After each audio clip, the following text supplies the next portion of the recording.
మనకి పశువుల్లో కూడా అంబులెన్స్ ఉన్న విషయం మీ అందరికీ కూడా తెలుసు. అయితే ఇంతకుముందు ఎవరైనా సరే రైతు ఫోన్ చేస్తే అంబులెన్స్ వెళ్ళేది.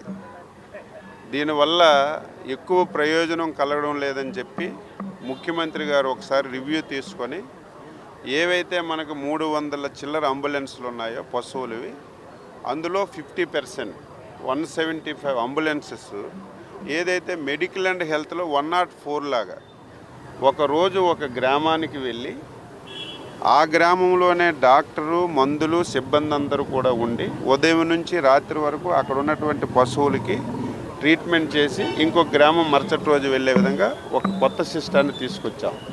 దాన్నే ఇప్పుడు మనం ప్రారంభించాం. రేపటి నుంచి ఏదైతే ఈ వెహికల్స్ అన్నీ కూడా మెడికల్ అండ్ హెల్త్లో 104 ఏదైతే ఏ ఫెసిలిటీ లేనటువంటి గ్రామాలు, అక్కడ హాస్పిటల్ లేనటువంటి గ్రామాలను ఐడెంటిఫై చేసి ప్రతి 20 రోజులకు ఒకసారి ఆ గ్రామానికి రొటీన్లో వెళ్ళే విధంగా ఈరోజు వాహనాలన్నీ ప్రారంభించాం.